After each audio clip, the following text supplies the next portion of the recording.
আজকে আমাদের হাতে একটা খবর এসেছে নোয়াখালী থেকে একটা স্থানীয় উদ্যোগ নিয়ে। ও আচ্ছা, কিসের উদ্যোগ? একটা বিনামূল্যে চক্ষু চিকিৎসা শিবির, মানে ফ্রি আই ক্যাম্প আর কি।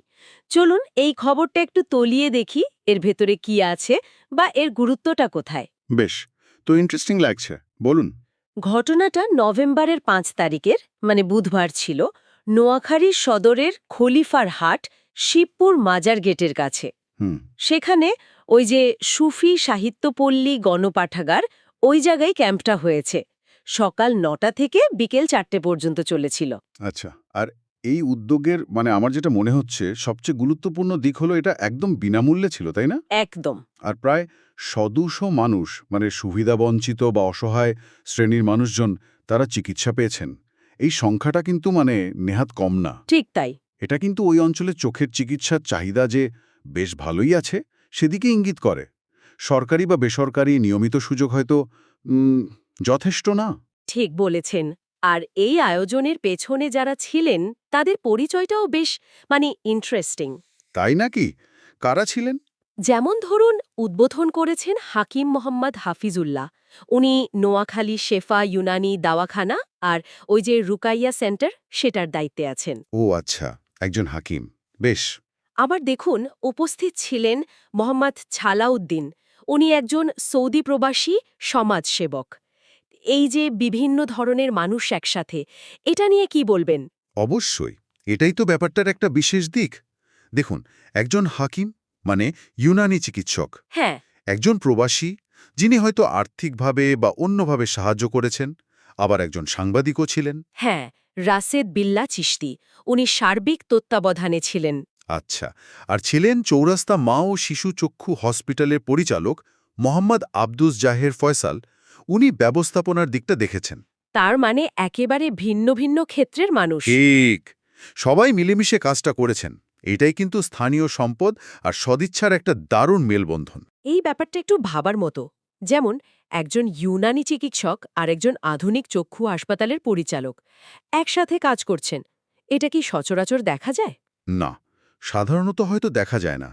মানে ইউনানি বা আয়ুর্বেদিক চিকিৎসার ধারা তো একটু ভিন্ন, আবার অ্যালোপ্যাথিক চিকিৎসার জগৎটাও আলাদা। হুম। কিন্তু এখানে মনে হচ্ছে লক্ষ্যটাই প্রধান ছিল, মানুষের চোখের সমস্যার সমাধান করা।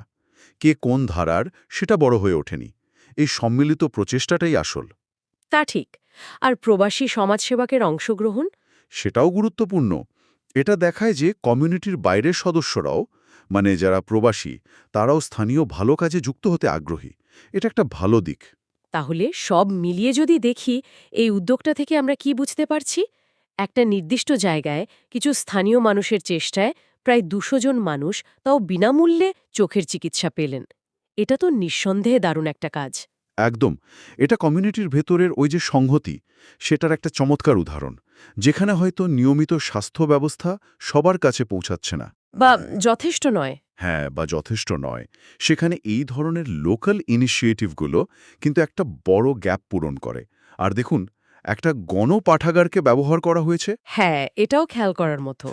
জ্ঞানের চর্চা কেন্দ্রের সাথে স্বাস্থ্যসেবাকে জুড়ে দেওয়া, এটাও কিন্তু একটা সুন্দর ভাবনা। কিন্তু একটা প্রশ্ন মনে আসছে, এই ধরনের উদ্যোগগুলো একদিনের ক্যাম্প, এগুলো কতটা টেকসই? দীর্ঘমেয়াদী প্রভাবটা কি? ঠিক, তাৎক্ষণিক কিছু সমস্যার সমাধান তো হয়, কিন্তু যাদের লম্বা সময় ধরে চিকিৎসা লাগবে বা ফলো আপ দরকার, তাদের কি হবে? হ্যাঁ, সেটাই। এটাই কিন্তু সবচেয়ে জরুরি প্রশ্নটা। এই আলোচনা থেকে এটাই ভাবার বিষয়। এই যে স্বতঃস্ফূর্ত উদ্যোগগুলো, এগুলো নিঃসন্দেহে খুব ভালো, খুব দরকারি, কিন্তু এগুলো কি বৃহত্তর স্বাস্থ্য কাঠামোর বিকল্প হতে পারে? নাকি এগুলোকে আরও টেকসই করার কোনো উপায় আছে? ঠিক তাই। বা আরও জরুরি প্রশ্ন হলো, এই বিচ্ছিন্ন প্রচেষ্টাগুলোকে কিভাবে আরও নিয়মিত করা যায়? কিভাবে এগুলোকে একটা সিস্টেমের মধ্যে আনা যায়? মানে একদিনের ক্যাম্পের বাইরে গিয়ে একটা ধারাবাহিক কিছু করা যায় কিনা, তাই তো? একদম। যারা এটা আয়োজন করলেন, তারা কি পরের ধাপ নিয়ে ভাবছেন? স্থানীয় প্রশাসন বা স্বাস্থ্য নেটওয়ার্কের সাথে কোনোভাবে যুক্ত হওয়া যায় কি? হুম। এই ছোট ছোট ভালো কাজগুলোকে যদি একটা বড় সিস্টেমের সাথে যুক্ত করা যায়, তবেই কিন্তু এর আসল সুফলটা লম্বা সময় ধরে পাওয়া যাবে। না হলে এগুলো স্রেফ কিছু সুন্দর ব্যতিক্রম হয়েই থেকে যাবে হয়তো। আসলেই ভাবনার বিষয়। আজকের আলোচনা আমরা এখানেই শেষ করছি। তবে একটা প্রশ্ন মনে ঘুরপাক খাচ্ছে।